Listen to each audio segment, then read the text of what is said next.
우리는 왜 가난할까요? 그리고 도대체 가난이란 무엇이며 벗어날 수 있는 방법은 무엇일까요? 가난은 단순히 돈이 부족한 것일까요? 아니면 가난은 자신의 잠재력과 가능성을 발휘하지 못하는 것일까요? 저는 가난은 후자라고 생각합니다. 가난은 자신이 원하는 삶을 살지 못하고 자신이 할 수 있는 일을 하지 못하는 것입니다. 그렇다면 우리는 왜 자신의 삶을 바꾸지 못할까요? 오늘 저는 여러분들에게 한 사람의 이야기를 들려드리고자 합니다. 그는 미국의 사업가이자 비즈니스 성공 코치인 댄 페냐입니다. 그는 50조의 남자라고 불리며 세계 최고의 부자들을 양성한 전설적인 멘토입니다. 그의 어린 시절은 행복하지 않았습니다. 가난하고 폭력적인 환경에서 자랐습니다. 학교에서는 문제아였고 군대에서도 문제를 일으켰죠. 그러나 그는 자신의 삶을 바꾸기 위해 노력했고 대학을 졸업한 후 그는 월스트리트에서 금융 분석가로 일하기 시작했습니다. 그리고 그는 휴스턴에 본사를 둔 회사의 회장이 되었고 이후 여러 사업을 운영했습니다. 그는 자신의 비즈니스 성공 코칭 방법론인 Q&A를 개발하고 전파했습니다. 댄 페냐는 어떻게 이렇게 성공할 수 있었을까요? 당신 친구를 보면 당신을 알 수 있죠. 친구들을 보여주세요. 그럼 제가 당신의 미래를 보여드리겠습니다. 자존감은 자신감의 일종이죠. 또한 자기 인식의 일종이기도 합니다. 즉, 자존감이 바로 성공을 위한 기본입니다. 자존감이 모든 것의 기본입니다. 그리고 학교에서는 절대 가르쳐 주지 않는 것이죠. 자존감은 인생 초반의 7, 8년 안에 형성됩니다. 당신은 인생 초반의 시간을 누구와 보냈나요? 엄마, 어쩌면 아빠, 손이 형제.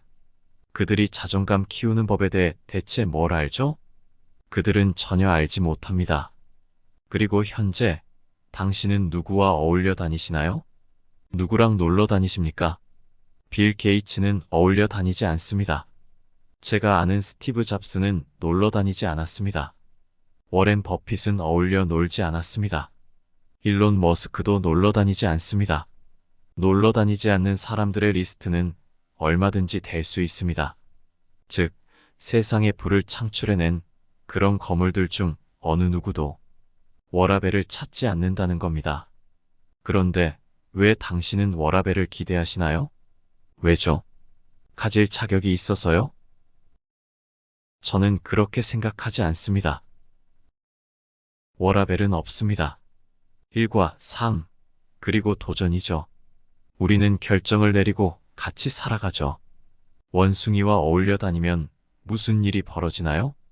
당신 인생은 망할 서커스가 됩니다.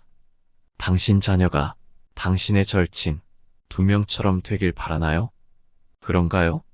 아마 아닐 겁니다. 그럼 당신 자녀가 당신처럼 되기를 바라나요? 아마 아닐 겁니다. 그런데 왜 아무것도 하지 않으시나요?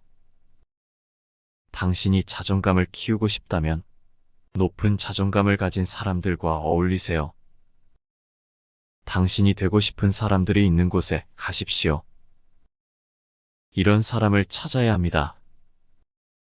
20년, 30년 후에 당신이 되고 싶은 사람 말입니다. 그리고 지금 당장 그 사람을 찾아가세요. 만약 당신이 세계적인 운동선수가 되고 싶다면 어디로 가야 합니까? 세계적인 코치를 찾아가야 하죠. 맞습니까? 물어볼 필요도 없는 얘기죠. 만약 당신이 자존감을 키우고 싶다면 자존감이 높은 사람을 찾아가야 합니다. 그렇다고 일론 머스크가 당신과 커피를 마셔주진 않겠지만요. 아마도요. 하지만 시도를 멈춰서는 안 됩니다. 올림픽 선수들이 말했죠.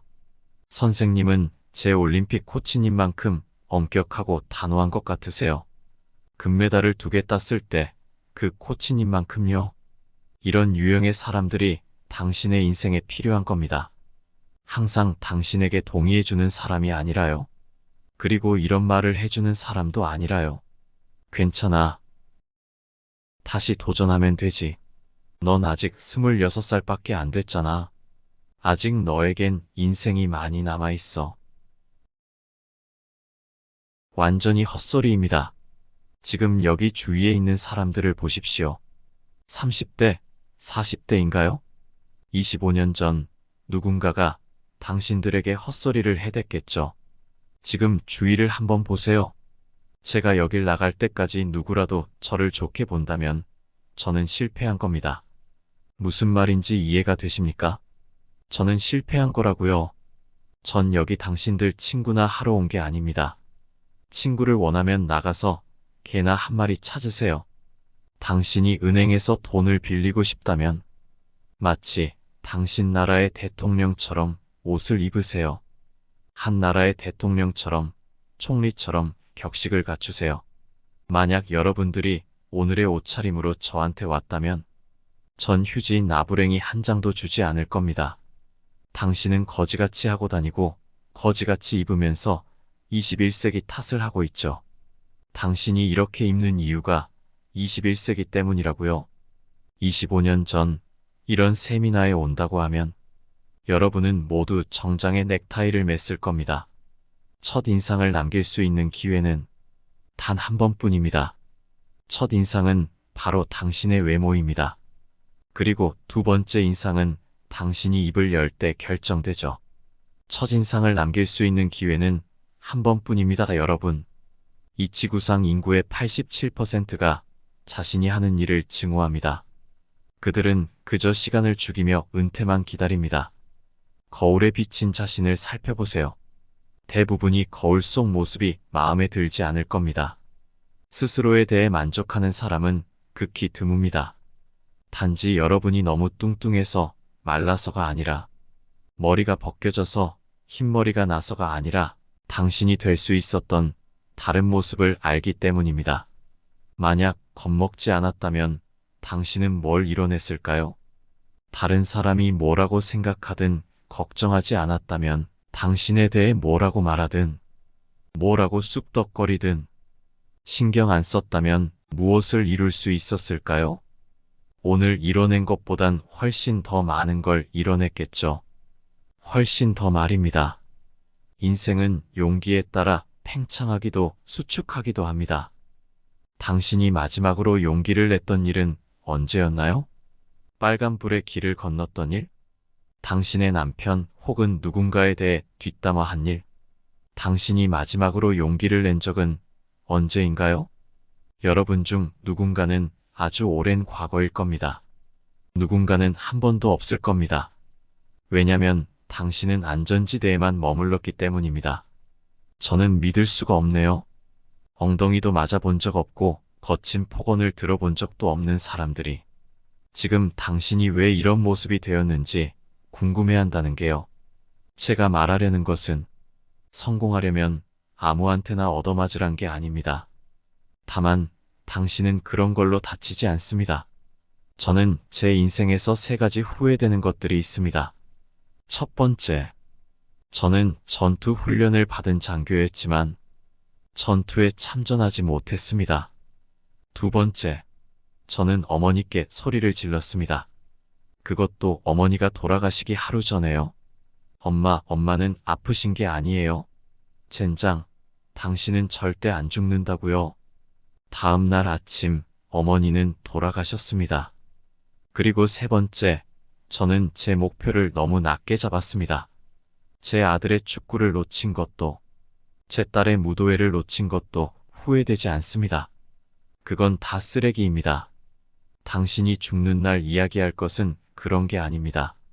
당신은 아내에게, 아들에게 이렇게 속삭일 겁니다. 내가 하지 않았던 일들이 후회돼. 나는 할 수 있었는데, 하고 싶었는데, 해야 했는데, 왜 당신은 안 될까요? 답은 당신도 할 수 있습니다. 하지만 열심히 해야만 할 수 있습니다. 일주일에 140시간씩 일한다면 말입니다. 주에 80시간이 아니라요. 안락한 삶, 좋은 술 한 잔과 편안함이 여러분을 죽입니다. 전 세계 역사상 틀림없이 최고의 CEO인 잭 웰치는 일과 삶 사이의 밸런스 같은 건 없다고 말했습니다. 일과 삶 사이의 도전만이 있을 뿐이라고요.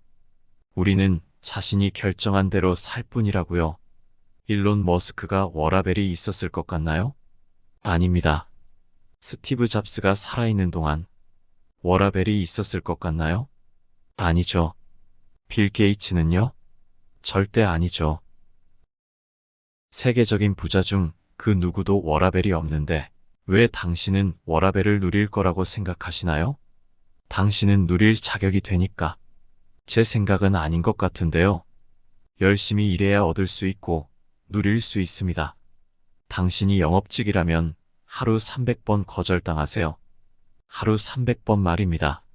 하루 20번 거절당하고 그게 무슨 별일이라고 생각하십니까? 인생은 여행이 아닙니다. 당신이 멍청이일 경우에만 인생이 여행입니다. 인생은 모델링입니다. 그리고 성공은 반드시 흔적을 남깁니다. 당신이 닮고 싶은 사람을 찾으십시오. 그리고 그 사람이 한 것을 따라 하십시오. 소크라테스, 플라톤, 아리스토텔레스가 했듯이요. 2500년 전 그들도 그렇게 했습니다. 당신은 그들을 찾을 수 있습니다. 그리고 제가 당부하고 싶은 것이 있습니다. 소셜미디어에 중독된 사람은 하루 중 70%가 낭비됩니다. 그중 일부는 하루의 95%를 낭비하죠. 소셜미디어가 당신에게 제공한 이점이 무엇이 있습니까? 저커버그를 부자로 만드는 것 말고는요. 제가 추천드리는 것 중 하나는 첫째, 소셜미디어를 포기하세요. 둘째, 스탠딩 데스크에서 작업하세요. 세 번째, 책상 밑에 러닝머신을 두세요. 네 번째, 하루에 30분에서 60분 사이, 일주일에 3회에서 5회 정도의 운동을 하세요. 복근을 만들기 위해서가 아닌 일반적으로 알맞은 체형과 건강을 위해서입니다. 마지막으로 중요한 것은 건강한 음식을 섭취하세요.